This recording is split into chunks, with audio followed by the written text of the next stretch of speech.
Hi guys, my name is Gavin, and today I'll be showing you how to make a dynamic enemy that once it collides with a player object is going to respawn at a random area. I will be using Python, and I'm just going to get started. To start off, let's right click on our camera right here and hit X delete, and then right click on this light and hit X delete. I'm also going to right click on this cube in the middle and hit X delete. Next, what we're going to do is hit Shift and C to make sure our cursor is in the middle. We're going to do spacebar and then add plane like so. I'm going to hit S and 15. And then I'm going to hit 7 to go in the top view. And I'm going to go from object mode to edit mode. And so we're going to make this we're going to subdivide this plane by doing W subdivide, W subdivide, W subdivide, W subdivide. So this should make about 100 cubes in the middle. Alright, I'm going to hit A to deselect everything and hit B and drag over it. And then hit B and drag over this corner. Hit B and drag over this corner like that. And hit B and drag over this corner. And then I'm going to drag over another section of the map like this, and like this as well. And for good measure, I'll actually just do a chunk in the middle too.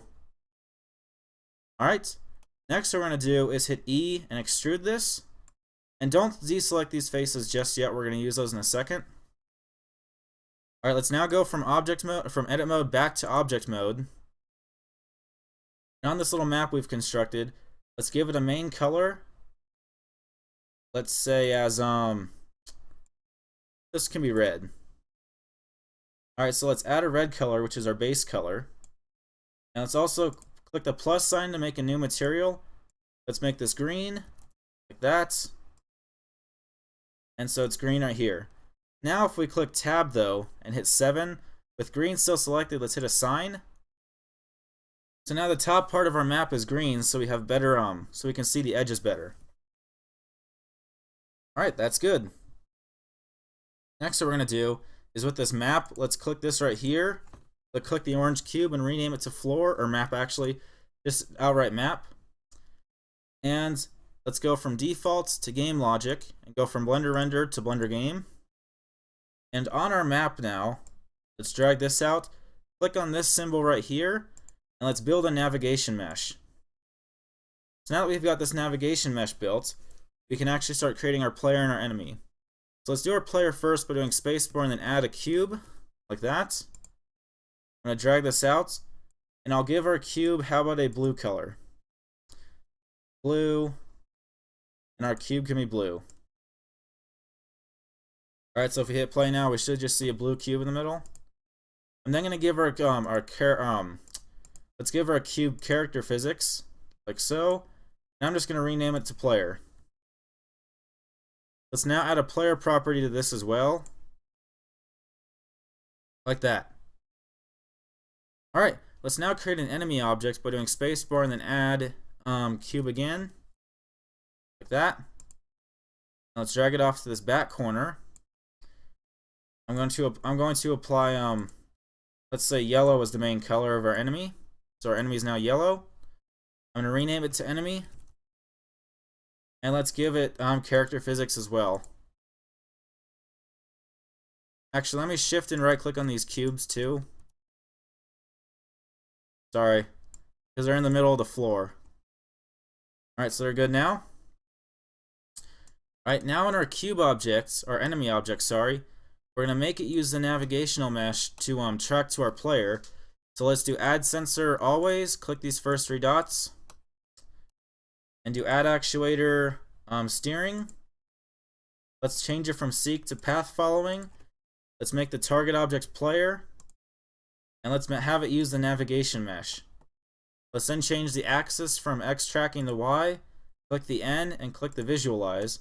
And let's connect these. Alright, let's now do add actuator and motion. And let's put 0.1 on the Y, like that.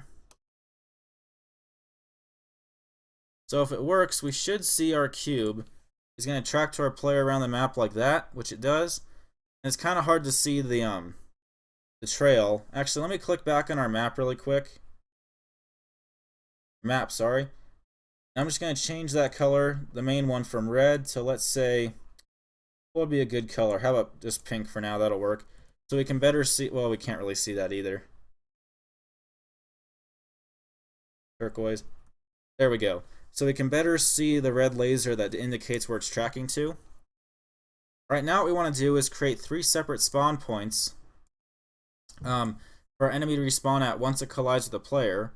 So what I'm going to do is, with our enemy still selected, let's do object, snap, cursor to selected. Let's do spacebar and then add an empty, like that. And add an empty cube. I'm going to drag this back here. And I'm going to name this empty object as 1. I'm then going to hit Shift and D again. Drag it off to another corner. Let's rename this as 2. I'm going to hit Shift and D again. Drag it off to another corner. And I'm going to rename it as 3. Alright, so let's now go back onto our enemy object. And what we want it to do is when it finally collides with the player, we want it to run the respawn script. So let's add a sensor collision. Let's click tap. And if it collides with the property player. Alright, so let's now do add actuator and Python. And connect these. Let's now create a script by doing templates, Python, and game logic simple. And let's delete the portion I've highlighted. And hit Control and scroll up on your mouse to make your text larger. At the top of our script, let's import the random. So let's import random.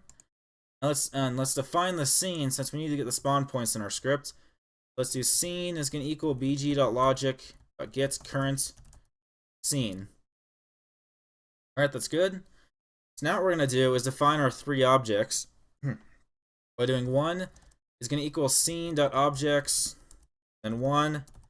2 is going to equal scene.objects, 2, and 3 is going to equal scene.objects, 3. Alright, let's now get all these objects in an individual list by doing list is going to equal 1, 2, 3. And below this, what we're going to do is have choice is going to equal random.choice, and let's have list. And finally, at the very bottom of our script, let's have own.worldPosition is going to equal choice.worldPosition. Alright, so I'm going to rename this as scripts.py, like that. I'm going to add that right here. So what this is essentially saying within our script, I'm going to go to the very top really quick, is that once we defined our 3 once we define the 3 spawn points, it's going to get them all on a list, it's going to randomly choose one of the 3, and then it's going to set the position of our enemy back to wherever that 1, 2, or 3 spot was. So if we hit play now, we should see that upon collision, it's going to respawn the enemy at 1 spot. Alright? You see it chose the other one that time, and if it chooses the middle, that'll be perfect. No, it just chose that one. But you can see how that works. So right now, I'm going to actually Shift and D this enemy twice, so we can see how this works with multiple enemies, and how it could actually make a game more dynamic. So you see they all chose the same path to the player, but they all respawn at different spots. So once they all collide, they all chose different respawn points. Alright guys, that's all I have for now. If you have any questions or comments, please leave them below. And if you like this video, please like and subscribe. For the time being, thanks for watching and have a good day.